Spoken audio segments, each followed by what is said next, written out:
யாரு அடுத்த முதலமைச்சர் வருவாருன்னு நினைக்கிறீங்க?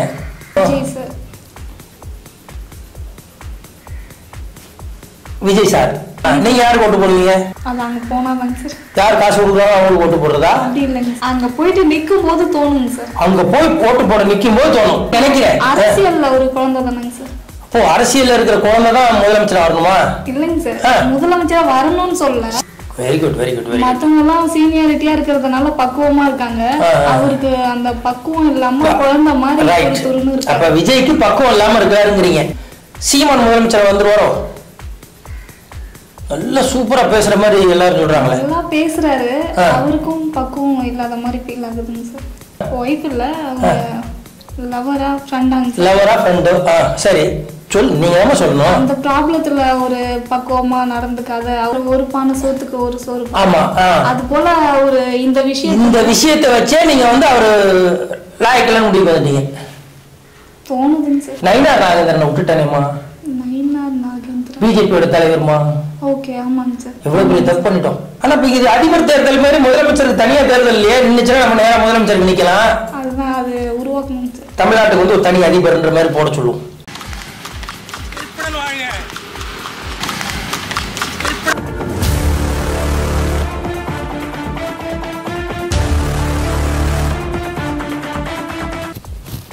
ஷூட் பண்றதா இருந்தா நல்ல சேரா போட்டு உட்காரலாம் சார்.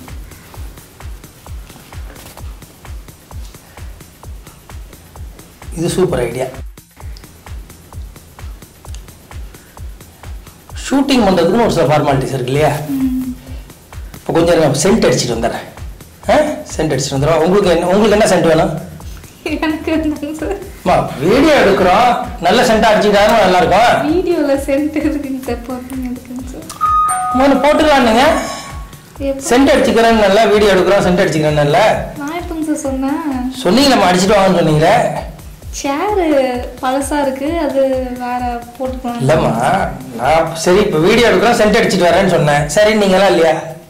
ஆமாங்க சார், நீங்க அடிச்சுக்கோங்க. உங்களுக்கு அது ஒரு நான் அடிச்சுக்கிட்டா தெரியும், நீங்க அடிச்சுக்கிட்டா தெரியாதோ? இல்ல இல்ல, தெரியுறதுக்காக இல்லைங்க சார், உங்களுக்கு ஒரு புத்துணர்ச்சியா இருக்கும் இல்லைங்க சார், ஃப்ரெஷ்ஷா ஃபீல் பண்ணுவீங்க. இது சூப்பர் ஐடியாப்பா, இது சூப்பர் ஐடியா, இது சூப்பர் ஐடியா. சென்ட் அடிச்சா புத்துணர்ச்சியா இருக்கும். ரைட்.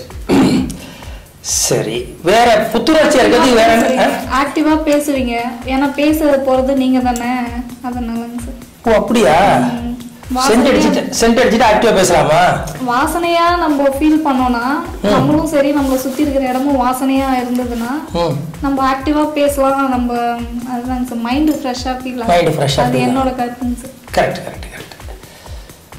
அப்ப சென்ட் அடிச்சுக்கலாங்க நீங்க. மாஸ்டர் என்ன நினைச்சாருன்னா, எப்பவுமே போட்டோ எடுக்கும்போது வீடியோ எடுக்கும்போது என்ன பண்ணுவாரு, சென்ட் அடிச்சுக்குவாரு. வீடியோல தெரியணும்ல. பர்ஃப்யூம் எப்படிங்க சார் வீடியோல தெரியும்? ஓ, பர்ஃப்யூம் வீடியோ தெரியாதுல்ல. இவ்வளவு நாள் அது தெரியாம மாஸ்டர் பர்ஃப்யூம் அடிச்சுட்டு இருந்திருக்கிறாரு. சரி சரி, பரவாயில்ல. இப்போ முக்கியமான விஷயம் என்ன அப்படின்னா, 2026 தேர்தல் வருது இல்லையா? இந்த தேர்தல்ல யாரு அடுத்த முதலமைச்சர் வருவாருன்னு நினைக்கிறீங்க? அல்ல யாரு வரணும்னு நினைக்கிறீங்க?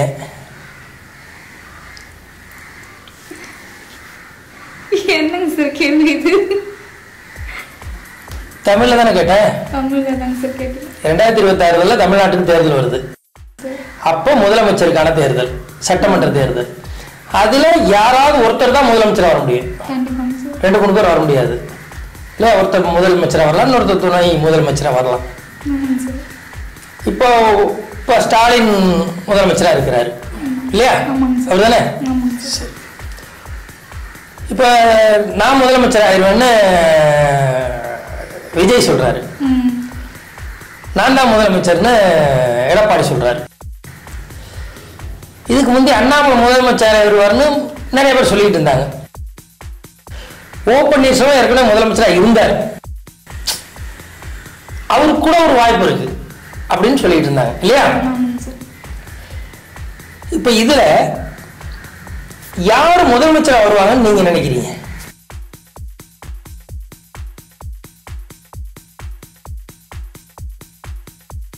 சொல்லுங்க. ஓட்டு போடுவீங்கல்ல? போடுவோங்க சார். யார் வேணா வரலாம். அது யார் வேணா வரலாமா? நீங்க யாருக்கு ஓட்டு போடுவீங்க? அது அங்க போனாதாங்க சார். அங்க போனாதான் தெரியுமா? யார் காசு கொடுக்குறாங்க அவங்களுக்கு ஓட்டு போடுறதா? அப்படி இல்லைங்க இல்ல சார். யாரு ஜெயிப்பாங்களோ, இந்த ஜெயிக்கிற குதிரையில பணம் கட்டுறதும்பாங்கல்ல, அது மாதிரி யார் ஜெயிப்பாங்களோ அவங்களுக்கு ஓட்டு போட்டுடலாம். அப்படி இல்லைங்க சார். கடைசியா தோணுங்க சார் இவங்களுக்கு ஓட்டு போட போகும்போது தோணும். லாஸ்ட் நேரத்துல தோணுங்க சார். லாஸ்ட் நேரத்துல ஓட்டு போட போகும்போது தோணுமா, முன்னாடியே தோணிடுமா? போனதுக்கு அப்புறம் தோணும். போனதுக்கு அப்புறம் தோணும். ஆமாங்க சார். லாஸ்ட் இல்ல நேரம் போட்டு வந்த பிறகு தோணுமா? இல்லைங்க சார். அங்க போயிட்டு நிக்கும் போது தோணுங்க சார். அங்க போய் ஓட்டு போட நிக்கும் போது தோணும். அதுக்கு தோணாது இல்லையா? எந்த ஐடியாவும் வராது. சரி, யார் இப்ப 4-5 பேர் களத்துல இருக்காங்க இல்லையா? முக்கியமான ஒருத்தரை விட்டேன். உதயநிதியும் அடுத்த முதலமைச்சராக வர்றதுக்கான வாய்ப்பு இருக்குன்னு தானே எல்லாரும் சொல்றாங்க. ஒரு சிலர் சொல்றாங்க இல்லையா, மீடியாக்கள்லையும் சொல்றாங்க, மக்களும் சொல்றாங்க. ஸ்டாலின் வந்து இதுக்கு வந்துருவாங்க, கட்சி பார்த்துக்குவாங்க, உதயநிதி முதலமைச்சர் ஆயிடுவாரு அப்படின்னு சொல்றாங்க இல்லையா? இப்போ உதயநிதி, ஸ்டாலின், எடப்பாடி, விஜய், சீமானி சேர்த்துக்கோமே தான் விடணும். காசா பண்ணுமா? சரி, அண்ணாமலை சேர்த்துக்குவோம்.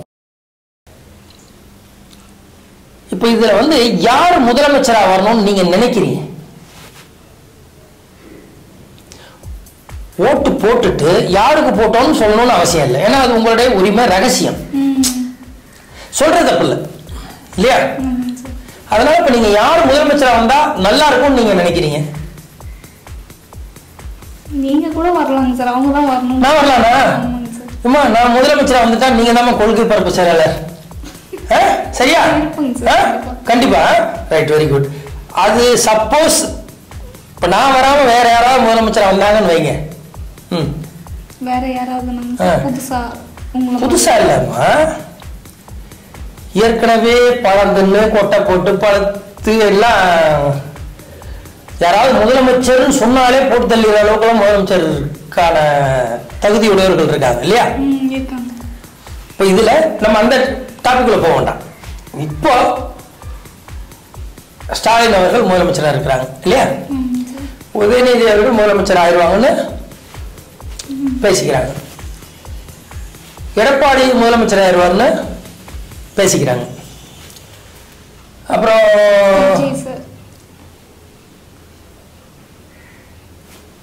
விஜய் சார் அவர்கள் முதலமைச்சர் ஆயிடுவார்னு பேசிக்கிறாங்க.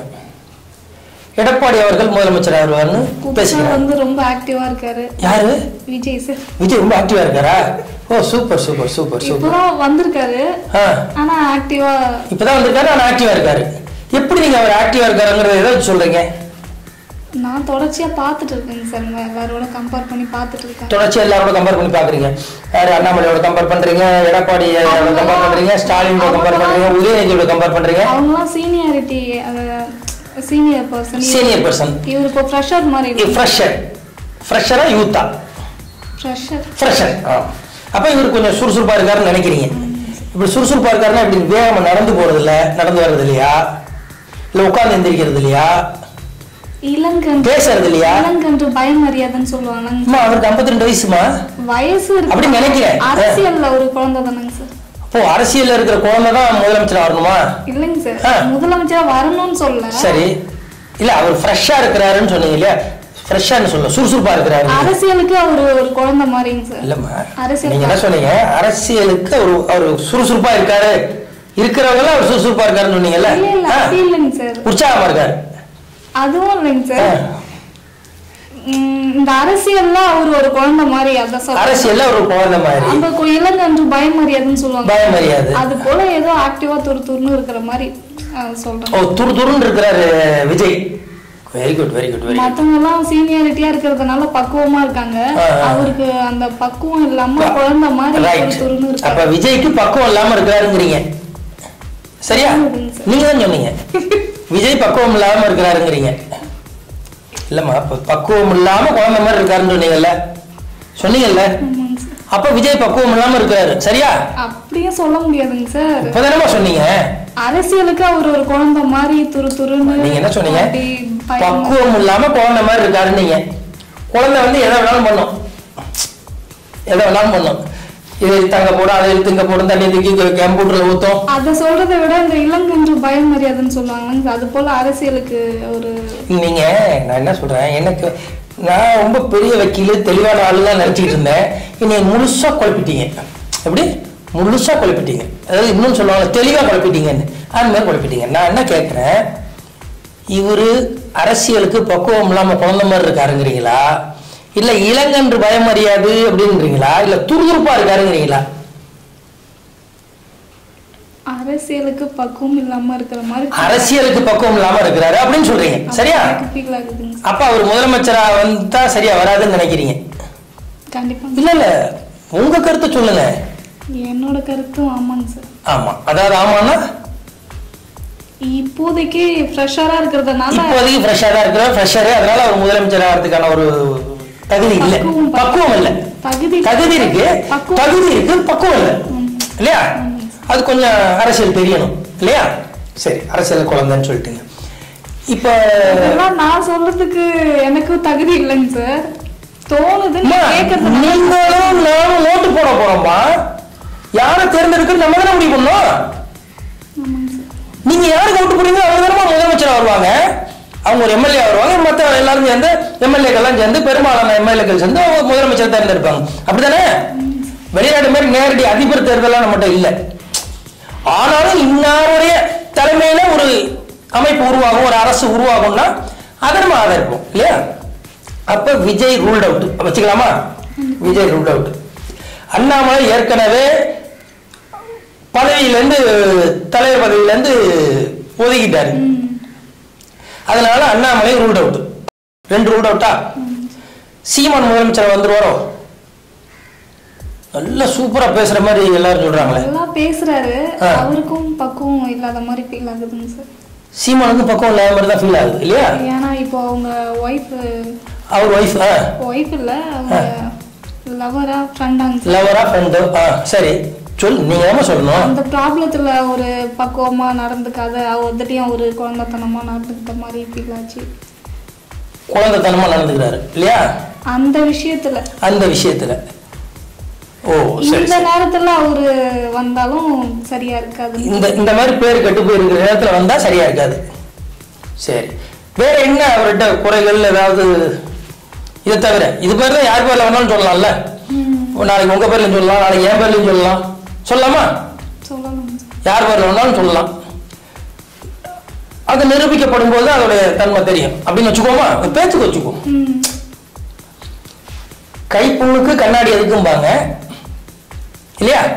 பட் நம்ம அதுக்குள்ள நம்ம போக வேண்டாம். இப்ப Vijay ruled out, Annamalai ruled out சொல்லுவாங்க சார், ஒரு பானை சோத்துக்கு ஒரு சோறு. ஆமா, அது போல ஒரு இந்த விஷயத்தை வச்சே நீங்க வந்து அவரு லாயக்கெல்லாம் முடிவு பண்ணிட்டீங்க, தோணுதுங்க சார். தோணுது, இல்லையா? அப்ப சீமானும் ரூல்ட் அவுட். வேற யார் இருக்கா? எடப்பாடியார் இருக்கிறாரு. அடுத்து நயினார் நாகேந்திரனை விட்டுட்டானேமா, பிஜேபியோட தலைவர்மா. ஓகே, ஆமாங்க சார், தமிழ்நாடு தலைவர். அவர் விட்டுட்டோம்ல, எவ்வளவு பெரிய தப்பு பண்ணிட்டோம். சரி, நயினார் நாகேந்திரன் பிஜேபியோட தலைவர் தெரியும்ல? தெரியுங்க சார். சரி, அடுத்து உதயநிதி ஸ்டாலின் ரெண்டு ஒன்று தான். ஒன்று ஸ்டாலின் வர போறாங்க, ரெண்டு உதயநிதி வர போறாங்க, இல்லையா? அடுத்து எடப்பாடியார், இல்லையா? இப்போ போட்டி உதயநிதி ஸ்டாலின் 2 பேரும் ஒண்ணு வச்சுக்கோமா? சரி, இன்னொன்னு எடப்பாடியும் நயினாரும் 2 பேரும் ஒண்ணு வச்சுக்கோ. அப்ப இந்திய கூட்டணி எடப்பாடி தான் முதலமைச்சரா போறோம்னு வச்சுக்கோ. அப்ப நயினார் ரூல்ட் அவுட் இப்போதைக்கு. அப்போ ஸ்டாலின் உதயநிதி அல்லது எடப்பாடி 2 பேர் தானே இருக்காங்க ஃபீல்டுல. இந்த 2 பேர்ல யார் வருவாங்கன்னு நினைக்கிறீங்க? தெரியல. சரி, யார் வரணும்னு நினைக்கிறீங்க? அதுவும் சொல்ல முடியுமா? அது என்ன உங்களுக்கு விடுறாங்க? நான் ஒழுங்கா ஏதோ போயிட்டு வந்துட்டு தொழில வேலையை பார்த்துட்டு இருக்கிறேன். என்னை எதையாவது வீடியோல போட்டு விட்டு போற இடத்துல வர்ற இடத்துல என்னை கையை பிடிச்சிருத்து ஏதாவது பண்ணாங்க, இல்லை ஏதாவது பொய் காசை போட்டாங்கன்னா மாட்டிட்டு முடியுதுன்னு நினைக்கிறீங்களா? 2 பேர்ல யார் வந்தாலும் ஓகே தாங்க சார். அது எனக்கு என்ன வரலாம்னு சொன்னீங்களேம்மா, நீங்க முதலமைச்சரா வரலாம் நீங்க சொன்னீங்களேம்மா. நீங்க அந்த போஸ்ட்ல இருந்தாலும் ஓகேங்க சார், உங்களுக்கு போடுவாங்க சார். ஆனா இப்ப இது அதிபர் தேர்தல் மாதிரி முதலமைச்சருக்கு தனியா தேர்தல் இல்லையே, நின்னுச்சுன்னா நம்ம நேரா முதலமைச்சருக்கு நிக்கலாம். அதுதான் அது உருவாக்கணும் சார். உருவாக்கணும். சரி உருவாக்கிடுவோம். ஏதாவது அதுக்கு என்ன ஐடியான்னு பார்ப்போம். சட்ட ரீதியாக ஏதாவது இருக்கா, ஏதாவது பண்ணி பார்ப்போம். நம்ம என்ன பண்ணுவோம், அமித்ஷாட்டெல்லாம் சொல்லி, நரேந்திர மோடிட்டெல்லாம் சொல்லி பாராளுமன்றத்தை ஏதாவது ஒரு புது சட்டத்தை ஏற்ற சொல்லுவோம். ஏன்னா தமிழ்நாட்டுக்கு வந்து ஒரு தனி அதிபர்ன்ற மாதிரி போட சொல்லுவோம். போட சொல்லிட்டு அப்ப நான் வந்து நிக்கிறேன், நீங்க ஓட்டு போட்டுருங்க. எல்லாரும் ஓட்டு போட சொல்லிருங்க. சரியா? நான் முதலமைச்சர் வந்துட்டேன்னு வைங்க, நீங்க தான் என்ன கொள்கை பிறப்பு செயலாளர். சரியா? Right, okay. இப்ப அப்ப அநேகமா எடப்பாடியார் வரலாம் அல்லது ஸ்டாலின் வரலாம்.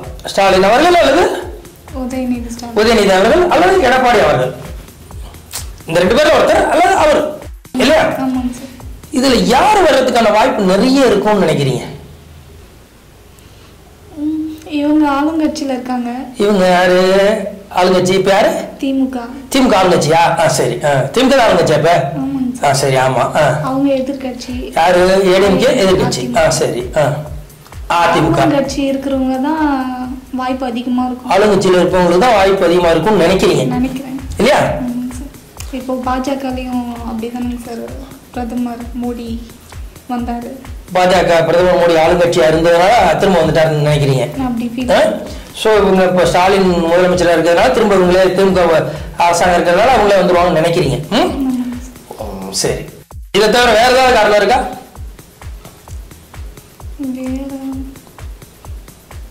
தெரியலங்க.